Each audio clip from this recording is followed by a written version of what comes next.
dude, our lives and our businesses and our relationships are riddled with problems, with speed bumps. And so everybody in every aspect that we just spoke about, the best people, the most successful people I know in every facet of life. This show was created with the sole purpose of being able to inspire other people and to be able to give back. We have similar backgrounds that I've kind of learned. Mm-hmm. You grew up, you got out, you got football.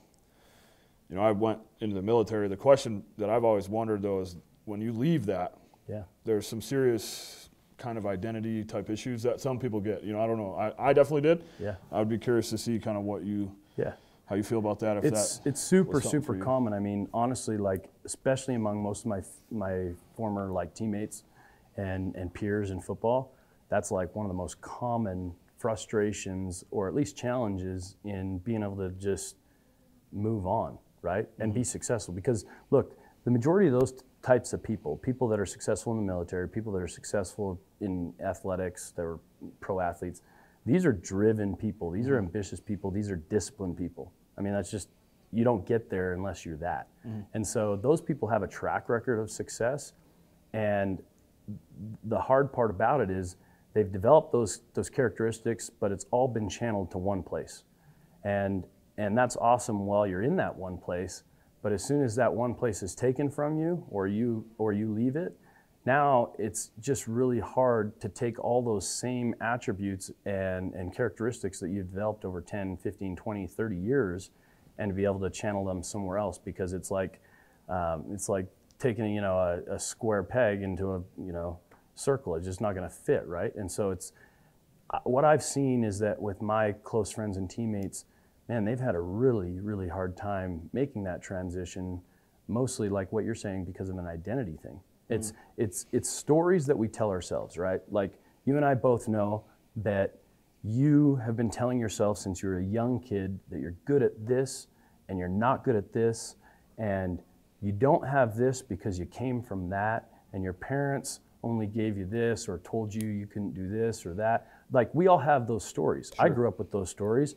And some of those stories were fantastic. Like my mom was a great example of telling me from a young age that, Aaron, you're the best at everything. Aaron, you could do anything in the world that you want to do.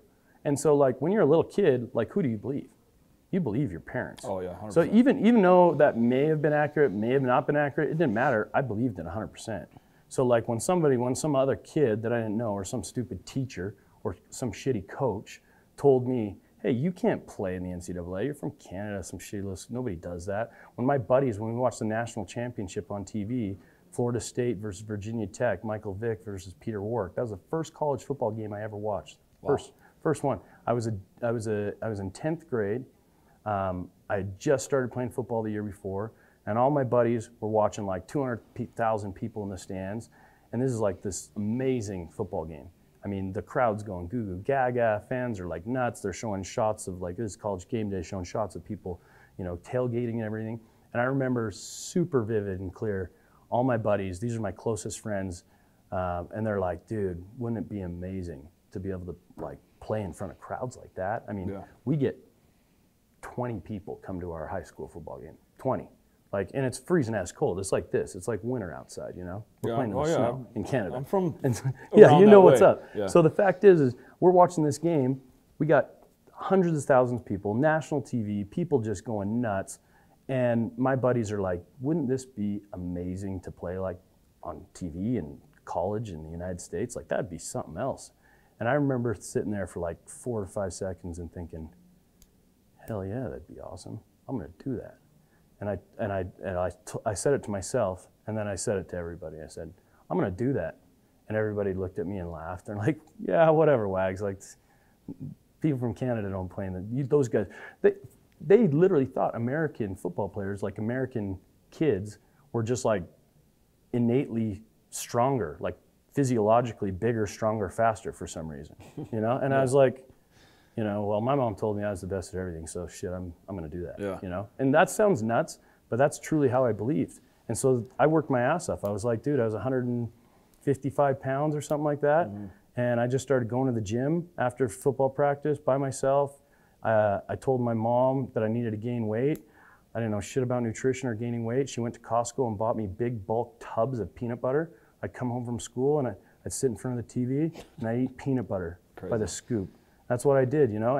And I ended up being able to go play college football and be in front of those hundreds of thousands playing on game day and national TV. But I guess the only reason I'm saying that is because we believe what we're told from a young age. And we all have these stories, and so many of these kids in the military, many of these kids that are pro athletes, they were told they were good at this, they believed it, they did it. They've developed attributes to be successful in every aspect of their life, but they don't know it. They haven't been told that. Right. They were told they were good at that. Right. They proved to themselves that they were good at that. But those exact same things that made them good at those, at sports or at the discipline of the military, those are the exact same attributes that make you good at everything in life. However, we need to reprogram our minds. We need to reprogram ourselves. And so my message to people like that, to my teammates, and I've helped a lot of those guys. I've tried to. I've wanted to be an example and a mentor to a lot of my former teammates as, hey guys, you are just as good at life as you were at football. You just don't know it yet. You know, you have to tell yourself right now, like, I was disciplined, I woke up every morning, I ran this, I lifted it. That's what it takes in business. Like, business people aren't successful innately. It's the guys that are here, they're putting in the time, they're reading the books, they're shadowing, they're just taking the risks, taking the chances. Those are the guys that are winning. And so that identity crisis that you're talking about, super common, absolutely super common. But the message that we need to give to those people is, hey man, you already have all the tools. You just got to tell yourself that they work everywhere else. And the best way to create that confidence in those people is action. Like, we can talk about it all the time. People can read books, you know, about what it takes. But if you already know you have those tools, now what we need to do is we need to give opportunity for people like that to thrive. So they just need to take action. They need to take a risk. And it's scary to do that crap, especially when you don't have the confidence, right? You don't have the track record. But one thing that I've always said is that, like, everything that we do is creating habits, but we're just practicing being better at what we're being, right? So, like, if you're kind of being a chicken shit and you're just not taking the risk, you're just getting better at being a chicken shit. Yeah, for sure. If you're taking the risks, if you're like, hey, you know what? I don't know how to do this, but I'm just going to figure it out. I'm going to bite off more than I can chew and figure out how to chew it. You're going to get better at taking risks. And you're going to learn skills along the way, but mostly the most important part of it is you're just getting better at being better. And so it sounds like kind of cliche, but it truly is something that I've believed in my whole life, is that, like, hey, if I'm good, if I have the tools to be good at this, then I have the tools to be good at this. I just need to figure out how to do it. I just need to try it. I mean, I was just telling, I was in St. Louis this weekend for an Arte Summit, and Andy Frisilla and Ed Milet, these guys are super inspirational, like incredible guys, sure. Right? And we're sitting at dinner on Saturday night, and one of the things that I was telling these guys was that, like, this is like kind of my mantra is, like, you just have to dive in and, you know, bite off more than you can chew, figure out how to chew it. Because that's the stuff that, like, is going to give you the experience and is going to give you the confidence so that you can move on. And so my message to those guys really is, like, hey man, just get out and try something. Here's the deal. You're gonna fall on your face. It's gonna happen. You're gonna get kicked in the teeth. And you are already learning this just from our friendship. I've learned is, like, you're likely going to have a lot of fallout. You're gonna have people that are like, what the hell, man, this doesn't make me comfortable. You're trying to be something better. And it feels even condescending to them that you want to elevate yourself in your life and your thought process and everything else, right? Yeah, for sure. But that's just part of the gig, man, right? I mean, eagles can't soar. Yeah, you said that. I've really appreciated that. Like, it's something you just, one day you wind up kind of like, where am I at with this? You know, who's around me? Why are these people, you know, you have to assess that. Yeah. So you spoke a little bit about risk, and I had something like I'm not the type of cat that really, I don't envy people for much. Yeah. I don't care what you have, you know, it doesn't impress me. What I envy though is the risk. And you talked a little bit about the risk. So how do you, like, how do you manage that? I guess, obviously, as you grow and as you get bigger, you get more comfortable with these things. But when you started out, you know, you were a money-hungry kid, and you started doing this kind of stuff before you even made it to the league, right? 100%, yeah. 100%. So how did you? So, you know, this is an interesting thought paradigm, because most people actually believe exactly what you believe, is that, you know, you get more comfortable with risk as you get, you know, as you have more success and that kind of thing. So it's interesting because you do get more comfortable in decision making, and you have more confidence in yourself and your ability to execute and to win through just winning, the stuff we were just talking about. However, the comfortability of taking a risk, I think actually is the complete opposite. So like when I started taking huge risks, it was interesting to me because, dude, people viewed these as big risks, but I didn't view them as big risks at all because I didn't have shit to lose, man. I didn't have a pot to piss in, man. I was driving a 1984 50cc Raz scooter in college. I had a $400 a month football scholarship check. And it's like, okay, if I talk my buddy's dad into buying a house and I rent it to all my buddies and it makes me money, awesome. If it doesn't, what do I lose? They're not gonna take my scholarship check away. What, are they gonna repossess my scooter? You know, like I had nothing to lose. Right. So like people think, oh, you take these risks. Yeah, I took those risks, but the risk versus reward, you know, when I always think of everything that I'm underwriting or analyzing in this terminology called asymmetrical risk versus reward. What do I have to gain versus what do I have to lose, right? And for me, I look at it and say, dude, when I was a kid and I didn't have a pot to piss in, my parents, you know, grew up broke and welfare and everything else, it's like, what do I have to lose? Go for it. I got nothing to lose. Mm-hmm. Now, so people think it gets easier, but it actually gets harder. Because now, for me to take a risk that's, I would say, proportionate to the amount of risk that I was taking at a younger age, it's way scarier. Because now I have stuff to lose. Now I get that. Now it's like, I'm there, I've worked freaking 15 years, busting my ass to create this lifestyle and this comfort and a family, and I have all these responsibilities and coworkers and employees and business partners and investors. Those people are all like, what you have to lose. I mean, not only that, like they're counting on me to perform and execute and to not make bad decisions, right? So like now the pressure of that weighing in to whether I take risks, it's way heavier. And so I always tell people are always like, man, I don't know if I could take the risk because I'm like just starting out. I'm like, dude, that's your best time. Like go all freaking in. You don't have shit to lose. Like just sell out. You know, it was funny because we, at the Arte Summit, we had Jesse, is it Eitzler? I don't know how you say his last name. Anyway, dude's a badass. He sold NetJets to Warren Buffett. He married the CEO and founder of Spanx. Wicked family guy, business guy, like ultra successful, started a food and beverage company, sold it to Coca-Cola. This guy literally lives like the life of his dreams.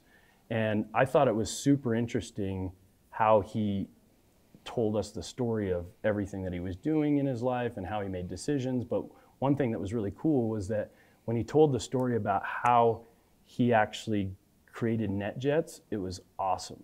The dude didn't own a jet. He didn't have shit. He was just like nothing. But he said the exact same thing I'm saying. I had nothing to lose. So when I didn't have a seat at the table, I freaking made a seat for myself. When he needed to get to Mark Anthony and Jennifer Lopez to try to get them to buy into his NetJets membership, and there was an exclusive party and he didn't get an invite and his name wasn't on the list, he showed up with a computer and was like, hey, I'm just pre-screening this for Jennifer and Mark, and they're not coming until I get into the VIP and make sure everything's set up the way that they want it. And the guy was like, oh yeah, and just sneaks in the back door, you know. He gets over there, all of a sudden he sees the booth beside Mark and Jennifer's, and it's Pauly Shore's name on it, and he takes the Pauly Shore's name tag and throws it away and writes his own, puts it down, so now he's right beside him. Dude, now he's talking to those guys the whole night before he gets booted out, right? Oh yeah, by the way, you guys should just ride back to LA with me on my G5. He didn't have a G5, he didn't have shit. And they're like, oh yeah, we'll catch a ride with you on your G5. Yeah, I want to tell you more about the NetJets program. Awesome. So now these guys think they're riding back to LA on a G5. He didn't have a G5. He gets out of the thing, calls his partner and says, hey man, we need a freaking G5. You need to spend everything we have to get a G5. Gets those people on it. They sign up for NetJets. They tell everybody they know. They do $5 billion in sales their first year. Wow. that guy totally faked it till he made it. He said when he was walking onto the tarmac and the G5 was waiting, Jennifer said, "I can't believe you own this jet. You're so young. You own this jet." And he looked her right in the eye and said, "Yes, I do." And she said, "How many of these do you have in your fleet?" "We have 300 of these in our fleet." She said, "You own all those?" He said, I looked her in the eye and said, "Yes, I do." Wow. Now, obviously, this guy's made it, man. He would never do that kind of stuff before, but that guy had nothing to lose, right? Mm-hmm. And that's where people in their life, when you're making that transition, it's like, dude, take the risk. What do you have to lose? Because I promise you, you're going to be thinking, you're going to be slower about taking those risks as you gain more and as you like accomplish more. Sure, you have more confidence, you have more wins, you have more skill set, you have more resources, but you're going to be a little more scared about it because you just got more to lose. So that's my advice on that. Yeah, I wish when I got out I would have bet on myself a little more. I see you guys say that a lot. People, you know, I've told you before, like I'm not somebody who's easily motivated by people, I guess, and I went to your mastermind and I started following you more people. Yeah. Dude, by the way, the change just in the way you communicate with me from the time I met you till now is totally different. Yeah. Like 100% different. I don't know, it's been a couple of years, but like I remember the first time I met you, I felt like, hey, this is a really good dude, totally jaded by life. Yeah. Like that's honestly how I felt about you. I could tell you're a good guy, and what attracted me most to you was that I could tell you really cared about your kids like I do, and being a family guy and being an example of them. Yeah. And so that was immediate connection that we had. Yeah, for sure. But I totally sensed that you were like kind of a negative Nancy, a little bit jaded in what was going on in your life. And so I felt like, and it was cool that you opened up yourself enough to come to that event, because I feel like it created a little bit of a paradigm shift for you to say, hey man, like people are where I'm at and I don't have to be this. I can change, I can get better, I can grow, and you have. So yeah, I feel like I let myself get stuck, right? And I remember texted you and like, you know, we had an exchange on Instagram and I'm like, what am I doing, man? Like, why am I mad at this cat, you know, for trying to help somebody out? And why am I not helping people out, right? And that changed everything for me. And then it's just gotten even more and more better. And, you know, I'm not going to be changing lives necessarily tomorrow, but I'm going to try, you know, and that's kind of where I'm at. And well, you are actually though, like you just don't notice, right? I mean, everything's relative. People think like, oh, if you're not on a stage, you know, like inspiring, or if you don't have a book that's a top seller, like that, those people, they've got to a level where they're able to help and change people's lives in the masses and on a massive scale, which is something I think we all would love to do, because you see how fulfilling it is. But even where you're at right now, like if there's a couple people listening to your message, to your podcast, if there's a couple people at a golf tournament see the way that you interact with your kids versus maybe the way they are, because I know for me, like I notice, me and you both notice, there's dads out there that are like, damn, dude, they look like they're freaking gonna kill their kids over, you know, and we're talking about 6, 8, 10-year-old kids, and these guys are yelling at them, getting them with their ass, and it's like, bro, first off, that kid's never gonna be their best if the person they care the most about and care the most about how they feel and think about them is treating them this way. Yeah. And two, it's like, dude, you're not gonna even get what you want out of it, you know?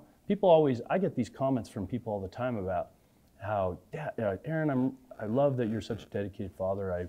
You know, it's so admirable. It's this and that, and that makes me feel really good. I appreciate that, but the truth of it is this: is I'm not doing it just for my kids, dude. I'm a selfish being, dude. I enjoy that more than anything. Like I'd rather go to my girls' tournament and be her caddy than me go play around the golf. Every day of the week. Yeah, I'm with you. For me, it's self-serving. Sure, it looks like I'm just being this selfless dad, but dude, I love it. And so when I see people acting like that, I think, dude, you're missing out on how much joy this could bring to you. Yeah, it's a challenge though, right? Because I think both of us have gone through that kind of roller coaster where you're like, come on. Like, oh, totally. I went through a point where I was just like, I was turning into that guy, and I kind of had to step back and be like, dude, first off, you look like an asshole. Second, you're not getting what you want out of it. And third, she's not going to be your best. And as soon as you can turn that corner, you see the results. But that's like anything in life. It's the same thing with employees. I did the same thing as a boss. You know, I had a company that I brought everybody in, and it was like dictatorship, and it was like I was up their ass and micromanaging and everything else. I was building no culture, no trust. And what I soon realized was like, dude, it was a complete backfire of what I wanted to accomplish. And so taking that approach as a dad, taking that approach as a business owner, as a boss, in your family, you know, all that kind of stuff is super important. But I guess what I was saying was that the level you're on and doing those things, people are going to see it, and you're affecting those people. People are going to listen to your message, and they're affected. People are going to see your social media, and they're affected. And so you might not be on a stage yet, but dude, you're changing people's lives too. So appreciate that. I never noticed that. Honestly, I was just doing stuff because I like doing it. Yeah. But it's been amazing to me to see over the last couple of years how many people reach out and message me and say, hey man, you're inspiring and you're this and it's motivating, keep doing it, and they're cheering it on. And for every one of those people, I have a lot of people that are like, that freaking douchebag, like he's out there, you know, just, I mean, I get all those messages. I get that kind of feedback too, where people are like, this guy's just bragging, showing us shit. Who does he think it is? I can kind of speak on their behalf though, because they're the ones that aren't doing what they wish they were doing, right? Like, totally. Is that kind of how you feel? Do you feel? I do. I do feel like I have a very different take on jealousy than I think is maybe perceived in the world. So my definition of jealousy, in contrast to what I think the world defines it as, because most people, when you think of like a jealous person, they automatically put a jealous person in this bucket of like ill-willed, like negative, like a negative person. They make it pretty like a super bad thing. I used to kind of feel that way about jealousy, about people that were jealous. But what I've learned is that jealousy only comes from one place. And that place is that person does not have confidence that they can do anything they want to do. Mm-hmm. That's it. So I used to get like, when people are jealous and they're assholes and they're talking shit, I used to be like, you know, fight or fight, I'm the fight. So I was like, hey, F you, you're whatever.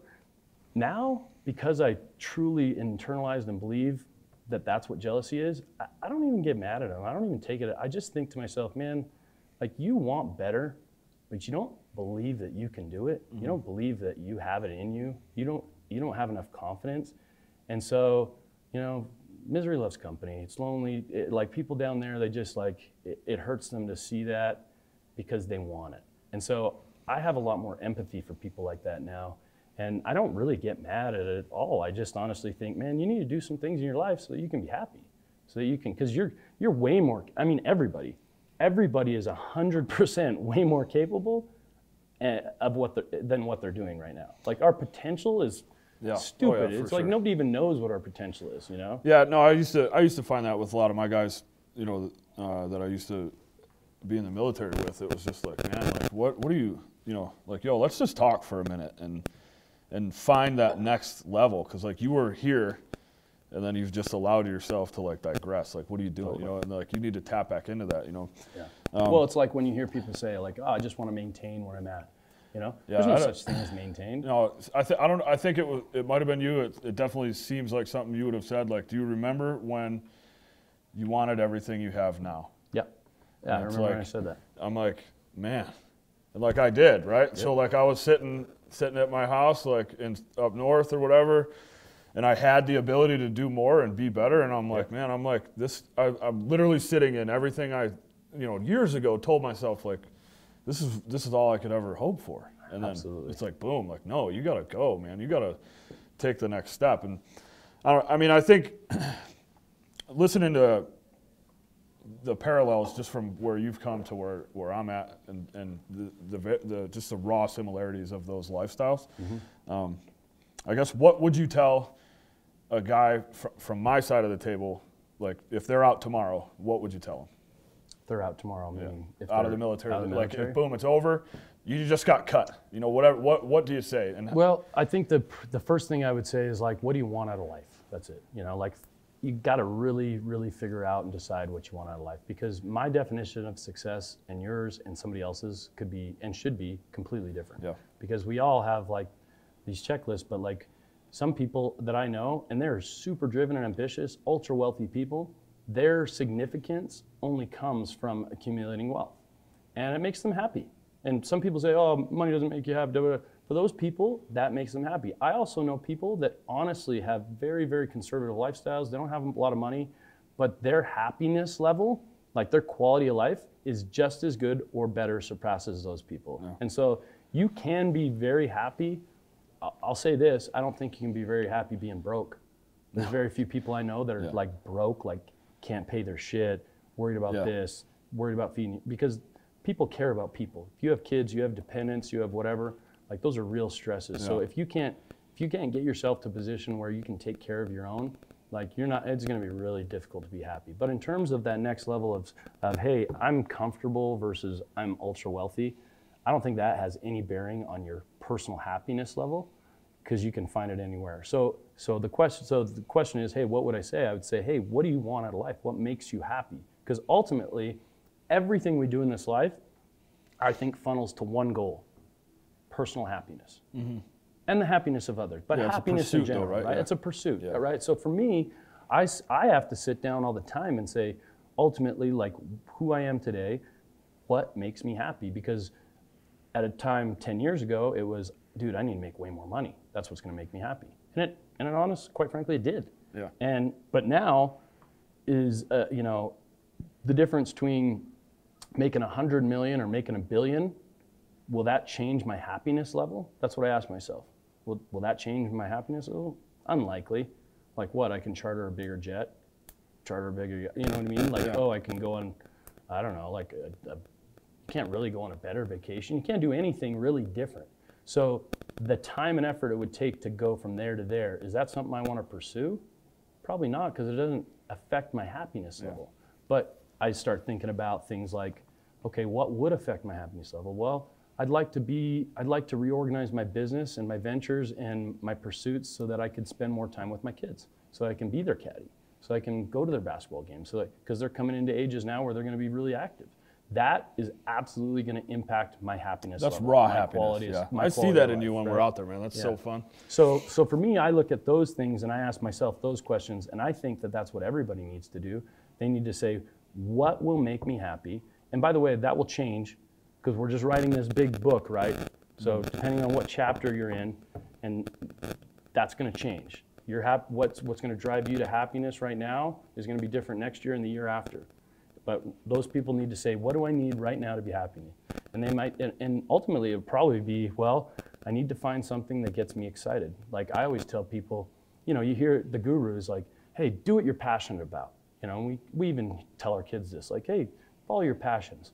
You know what's really tough about that saying is that people don't really know what they're passionate about. Yeah. At least for me, when I internalize it, I'm like, dude, what am I passionate about? Like, I mean, I love my kid, I love my family. That's love, that's care, that's concern, but what am I passionate about? And that's hard to define. So what I started doing was chasing and following what excites me, because I feel like excitement is what kind of leads to a life of passion. And so I would say to those people, hey, figure out what makes you happy. You're looking for something to transition to so you can fill the gaps of your identity and your time and your effort. So do something that excites you. If it doesn't excite you, move on. Do something else. There's so many things to do in this life. There's so many ways to find success, to make money. So find something that excites you, pursue it, and be really good at it. Like, be the best at it. I don't give a shit what it is. I tell people all the time, like, wherever you start, like, dude, if you want to make content and do films, be freaking awesome at it. Like, if you're gonna take a job, roofing, be the best employee out there, because that's what it takes. Like, I think it's interesting when people say things like, I want to start this big business. I want to be where Jeff Bezos is. I want to own an Amazon. I want to, but they won't take a job at freaking doing fulfillment. Well, like, for you to be the best person to run a company like that, you need to know every step of the way. Yeah. Like, if you think any CEO just walks into an industry and is like, well, I'm just naturally brilliant and I know what I'm doing, and so I'm just going to run this fantastic company and I'm going to understand the logistics of the entire company from the weeds up without having experience, good luck. Like, that shit doesn't happen. Mm-hmm. Jeff Bezos actually talks about how he took a job at McDonald's flipping burgers when he was a kid, the reason he did that wasn't because he just needed a job, which he did just need a job, but he didn't go into it like most people that have to take a job and say, oh, I'm flipping burgers, this sucks, I hate it, I just want another job. You know what he did? He went in with the attitude of, hey, McDonald's is a multi-billion-dollar corporation. They do some shit right. They have processes, policies, procedures, efficiencies that are next level. They're literally dominating, right? So I'm gonna go in here, and while I'm flipping these burgers, I'm gonna take note of exactly how they set up their policies and the procedures and how they're so efficient, how their customer service is so quick, how they're interacting with people, how they're hiring, how they're firing. Because guess what? Whatever business I'm gonna start in the future, I wanna be able to do those things really well. And I get to learn for the best. So instead of like, oh, I gotta take a job at McDonald's, like, dude, think about that attitude, think about that paradigm shift. I get to go in and learn from one of the best in the entire world. I'm gonna take a job at McDonald's so I can learn the best way to do this. That's a very different train of thought, right? It's a very different perspective.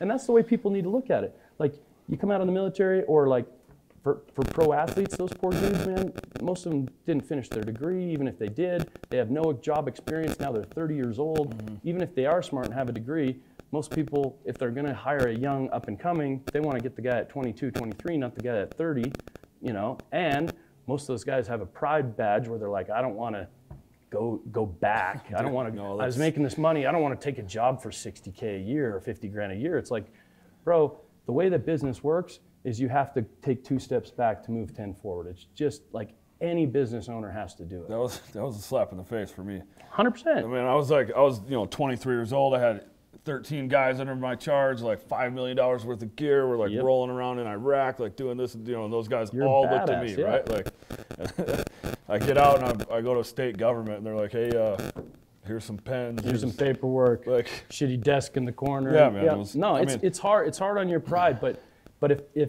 if people will take those scenarios and say, hey, you know what?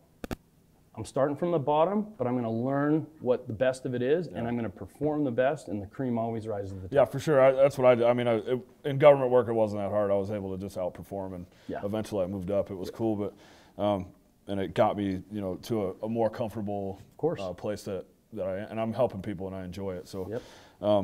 One last thing, if you would, I'm really interested. So we talked a little bit about the mastermind. I'm real curious about what's coming up, because I'm coming, my wife's coming. I'm super excited. So if you want to plug that. Yeah, so the mastermind, so we started this about a year ago or something. And me and my friend Sean Whalen and Jimmy Rex, both guys that I just highly respect what they're doing. And they really do care about people. Like, if you get to know these guys well, you know that they really want to help people.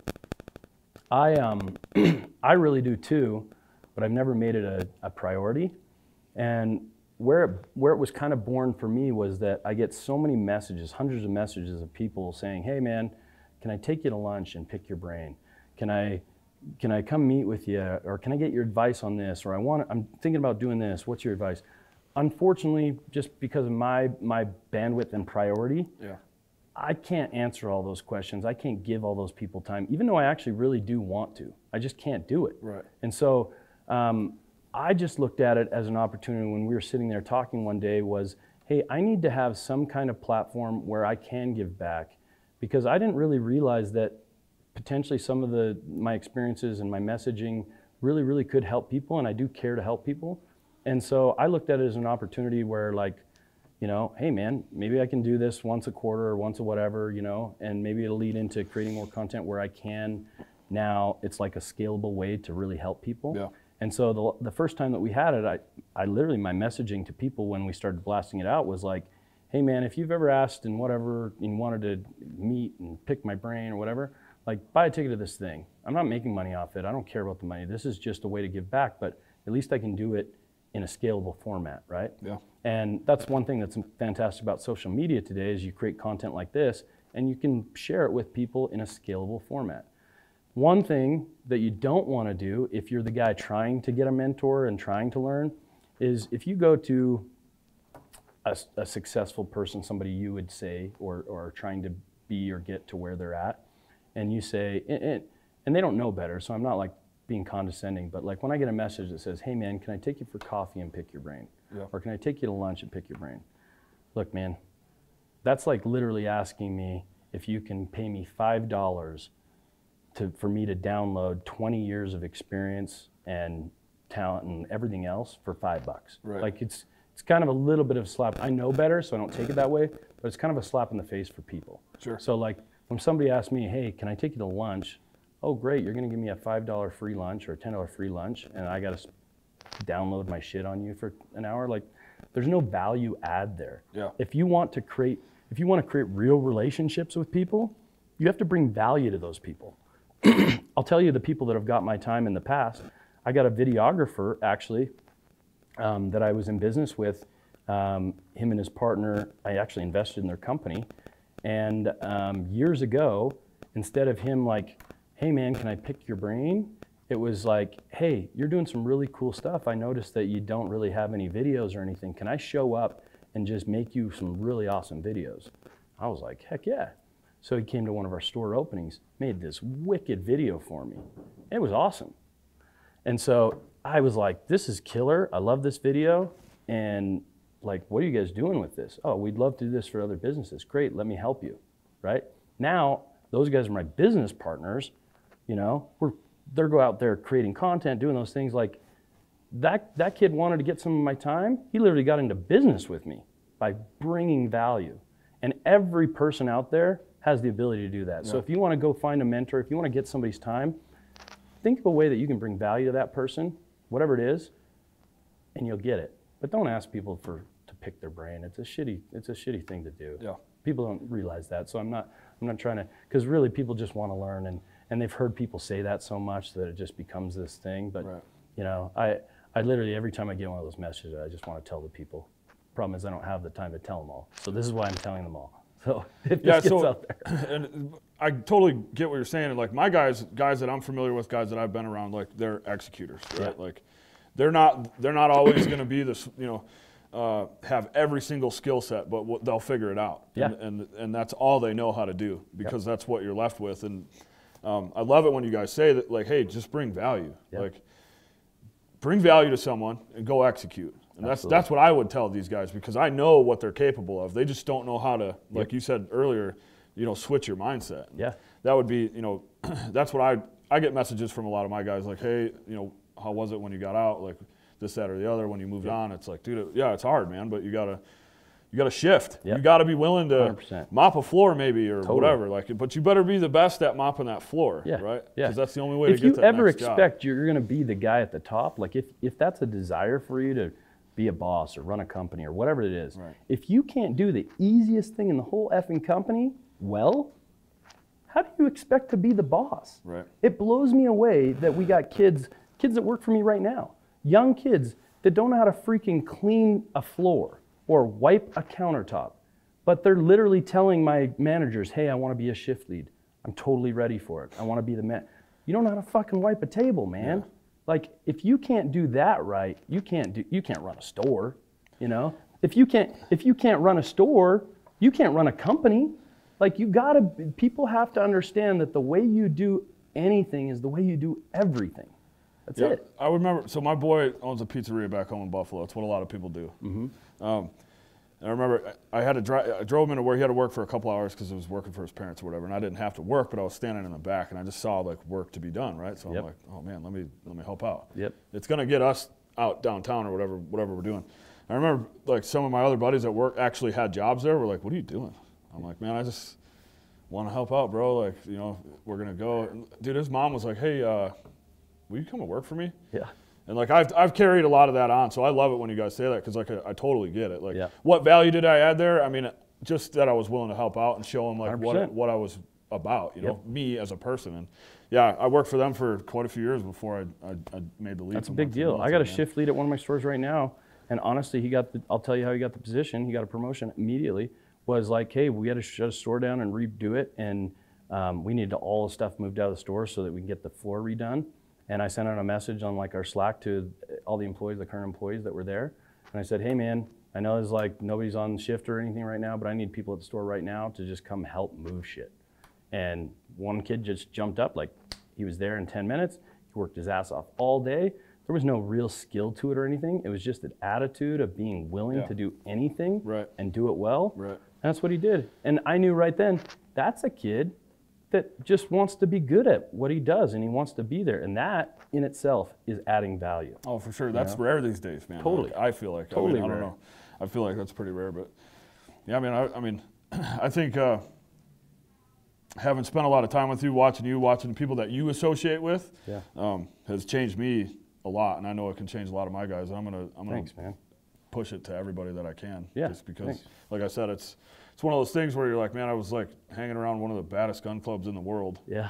Like just kind of doing whatever. It's like you know what I mean. You don't always think like, man, who's this guy? Like you gotta be willing to look. You gotta be willing to receive. It's a two-way street. It's not a one-way thing. So yeah, it's enlightening, you know, when you start hanging around different people. It's one thing that I've really tried to do is broaden the spectrum of my friendships and relationships too, because often we kind of we attract our tribe. You hear that all the time. You attract people that are similar to you, like-minded. The cool thing is that's nice because you have a sense of like security in that, of people that think and are like you, and I think that's really important.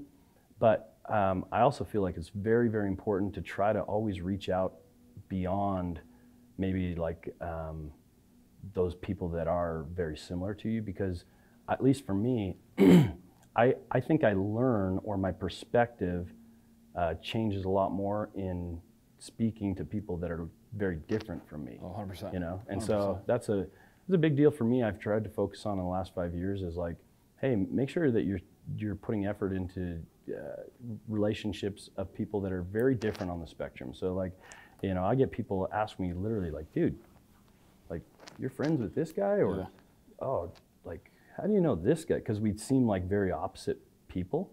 And I'm like, I think those are the best relationships. Absolutely. Oftentimes they're the most meaningful. My biggest mentor in what I'm trying to do is 180 degrees different from any beliefs that I carry in so many ways. Yep.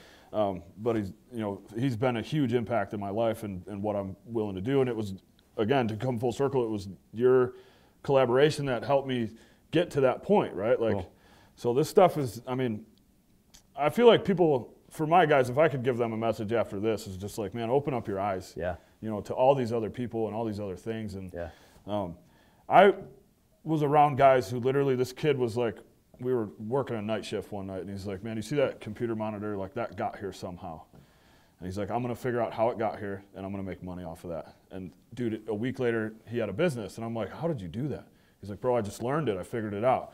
But those are the type of guys that I've spent my life with, and then when they leave, they just are like, what do I do now? Yeah. And like, I'm hoping they'll look to you 100%. and other guys and see that. One of the core values in my company is literally that everything is figure-outable. Yeah, I don't even think that's a word, but that's it. Like, that's our core value. Like, everything's figure-outable. The most successful people I know are 100% the best solution people I know. Yeah, for not sure. the smartest, Right. not the fastest, not the this, not the that, just the best solutions people. Because, dude, our lives and our businesses and our relationships are riddled with with problems, with speed bumps. And so everybody in every aspect that we just spoke about, the best people, the most successful people I know in every facet of life are just the best solution people. And so you talk about execution, it's like, I tell people all the time, man, I got these kids come in, pitching me ideas, like ideas don't mean anything. Ideas are worthless. There's graveyards full of good ideas. Yeah, I love it when you say that. Execution rules the world. Yeah. That's it. So like, you know, this buddy of yours that said, hey, I'm gonna figure this out, he figured it out, he tried, he stepped up, he executed, you know, will he have some struggles? Yeah. But if you're like the guy that's just solution oriented, I mean, dude, you know this. You're gonna meet people, and there's people that for every solution, they have a problem. Yeah. Like you literally, like, you'll have a solution and they'll be like, yeah, but what about this? Well, why don't you do this? Yeah, but if I did this, this would happen. And that won't work because of this. Like you've had conversations like that, and you just like literally have to like shake your head like, holy shit, dude.